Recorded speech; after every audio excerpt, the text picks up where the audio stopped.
What's up everybody, you're very welcome along to this all new show that we're going to be running once a week right throughout the summer. As you can guess, this show has been brought to you in association with our good friends over at the One Football app. If you haven't yet downloaded the best football app that there is out there on the market, why not do it right now? There is a link in the description that lets the guys at One Football know that we sent you, and trust me, the good stuff keeps on coming from One Football. We'll be hooking up with the guys next season as well for some watch-alongs at Anfield agenda and lots of other bits and pieces. The first article they want to have a chat around is the one that you can see on your screen there now. New name joins Liverpool in race for free scoring attacker. That free scoring attacker that they're talking about is, of course, Daka of Salzburg. Now, initially, when Jesse Marsch was unveiled as the new Leipzig manager, a lot of people were thinking that Daka would follow his manager.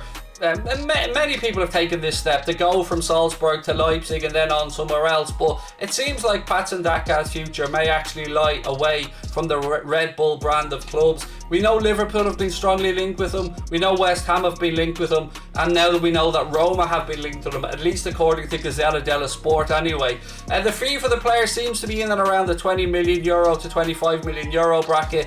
22 years of age, Zambian international, and somebody who has got great statistics in the Austrian Bundesliga. Now, I know a lot of people are going to be a bit snobby about this and say, yeah, look, it's not the Premier League, it's not Serie A, it's not any of the top leagues in Europe. But look, I'll just say to you, look what young Haaland did. Look at the step up he's made to Dortmund and how well he's transitioned. It is important to note with this as well that Liverpool have a good working relationship with Salzburg and with the Red Bull brand of clubs. Obviously, you've seen the likes of Takumi Minamino come in, Naby Keita come in. Don't forget, of course, Sadio Mane also came through the ranks. And I think the reason I wanted to start with this story, folks, is because to me this is the one that's going to gather pace. Daka's future looks like it's going to be resolved soon. He's represented by former Spurs player Freddie Kanude, and I don't want to say, he's the most likely of the forwards that we've been linked with, but he's certainly one that I would be very, very happy if Liverpool were to get over the line and get that one done. So that's the first story of the day. The second situation and the second part of Liverpool's squad that I wanted to potentially address is the midfield area. So we know that Gini Wijnaldum has just joined Paris Saint-Germain. That was announced by Fabrizio Romano earlier on today. But as you can see right here from this story, a Belgian journalist has indicated that Youri Tielemans' future may well lie away from Leicester City. He's somebody that has been long linked with a move to Liverpool. Now, I don't really have too many doubts about Youri Tielemans' quality. I think that speaks for itself. But where I had doubts about Liverpool's interest in the player was mainly around the fact that he's going to cost about £50 million upwards. And if you're to believe the stories that are doing the rounds about Liverpool's transfer budget, well, that will pretty much be all of it. Now, I know a lot of Liverpool fans aren't going to like me saying this, but I don't think that this is a situation that will actually happen this summer. Whether Youri Tielemans moves on, that remains to be seen. I don't know how disappointed he feels about the fact that Leicester City have failed to qualify for the Champions League right at the death for the second season in a row. But interestingly, Manchester United have also been linked with Tielemans, but then again, they've pretty much been linked with every player under the sun, haven't they? So, for me, would I take Youri Tielemans? Absolutely. Do I believe that this Belgian journalist knows what he's talking about? Certainly, from his native country. I'm sure he's got a lot more information and a lot more sources close to the player than I obviously have. But it is one to keep an eye on, and it's one that I wanted to bring to your attention because I know a lot of Liverpool fans out there are hoping for Youri Tielemans to come in this summer. And look, if I'm wrong, if Liverpool do indeed secure his services, I'll be a very happy camper, just like each and every one of you. The next topic and the next position that I wanted to have a chat around, again taking an article from the good old One Football app. It really is the best app. I know I keep saying it, but make sure you download it, it's class. Anyway, Kelleher, my fellow countryman, somebody who signed from Liverpool from Ringmahon Rangers, and somebody who has progressed to become the club's number 2. But that is fraught with a little bit of danger, and here's why. When you've got a goalkeeper like Kelleher, somebody who's coming through, you get this dichotomy of, will he get enough game time at Liverpool? Will he get the opportunity to really show what he can do? And I'd add to the fact that Stephen Kenny, the Irish national team manager, also wants Kelleher to get a little bit more game time. So with that being said, and again, as this article states, there are a couple of English Championship sides or EFL side interested in Kelleher, and this article in particular focuses on Ipswich Town's interest. So will he end up with the Tractor Boys next season? I don't know, ladies and gentlemen, but I do think that they're on the right lines here. I do think that we will see Caoimhín Kelleher making his way to a championship club most likely and getting regular game time, and I think it's the right move for him.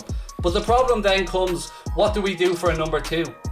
Unfortunately, and I say unfortunately because I think we can do better, I've got to be honest, it seems like it seems like Adrian is going to be offered a new contract at Liverpool, and whether he takes that contract or not, that remains to be seen. There is a train of thought that believes that Adrian will end up back in Spain, but this article in particular speaks about young Caoimhín and how well he's progressed. The author of the article suggests how impressed he's been when he's watched Caoimhín Kelleher, and look, I've been the very same. So I think Caoimhín Kelleher does have a future at the club long term. He will come in and challenge Alisson Becker, but right now, as this article suggests, I think the right move for Caoimhín would be a loan to an EFL club, but that leaves us with a bit of a headache around who we bring in as a backup, because I think we can do better than Adrian. And look, Adrian has done some good stuff for us, and I don't like to speak ill of current Liverpool players, but I do think we should be looking to get somebody in to really put a bit of pressure on Alisson, if that's possible actually, because you know, it is Alisson Becker after all, but he's not making world class saves, he's up there sticking headers in top bins. So look, that's a little bit of information around the goalkeeping situation.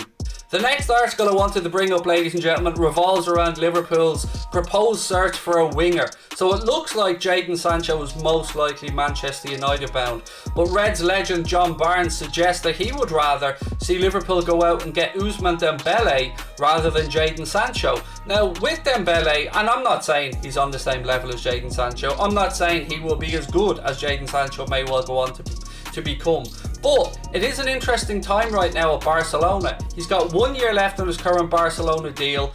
Will Barcelona want to cash in on him and help fund the rebuild? Can they afford to give him a new contract and up his wages? We know that the goal right now seems to be to try and tie down Lionel Messi. Gini Wijnaldum, of course, has moved on. He won't be signing for Barca. He's signed for Paris Saint-Germain. But Ousmane Dembele is a name that has long been linked with Liverpool. Now, there are people that will tell you that he has some issues around his behaviour at times. I think that's the same for most kids who are 18, 19, 20 and finding themselves in a new city with a new football club. But the only part that does worry me a little bit about Dembele is not his quality, because I think his quality is there and it's proven. Yes, he's not the finished article. Yes, he does do some things a little bit raw still, but I think under the tutelage of Klopp and Pep Linders and the coaches we have at Liverpool, he could be an absolute bargain. But then again, will he block Harvey Elliott's pathway? Do we need a winger? I would suggest, well, I'm greedy. I've got to be honest. I don't think you can ever have too many attacking players, too many attacking, fast-paced, wide players. And if Ousmane Dembele was available, Jurgen Klopp, of course, I believe rented his home previously to Ousmane Dembele. And if it was around the €50 million mark, you put that up against the 140 odd million that Barcelona paid for him at the time, it would certainly seem like good value to me. But again, you got to ask yourself, will we be in the market for a winger? And if we are, will it be Ousmane Dembele? I have to say, I do have my doubts around it. So for this one, I'm saying it's pretty unrealistic, although I can see why the appeal is there and I can see why the link has been made, because Dembele, 1 year left on his deal, as I said, and he is a very talented footballer, but he's also coming back from a couple of serious injuries, so we'll wait and see what happens on that one. Xherdan Shaqiri, somebody who has been apparently available for sale from Liverpool for at least the last 18 months.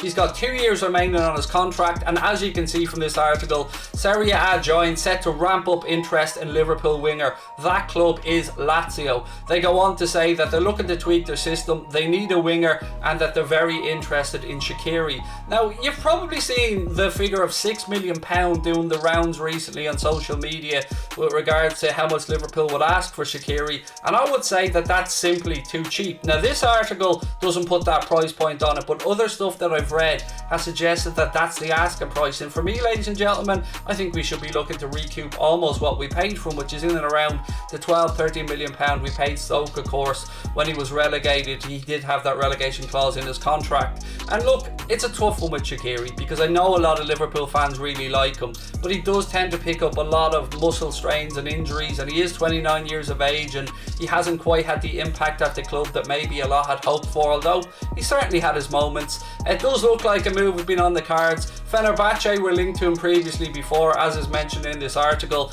That move last year didn't work out. There was talk that they'd agreed a fee with the club even, but it was personal wages that were an issue. Liverpool have no interest in loaning out Shaqiri, so it looks like his exit from Anfield will be a permanent one. Will it be to Lazio? Will it be to Spain? Will it be elsewhere? That remains to be seen.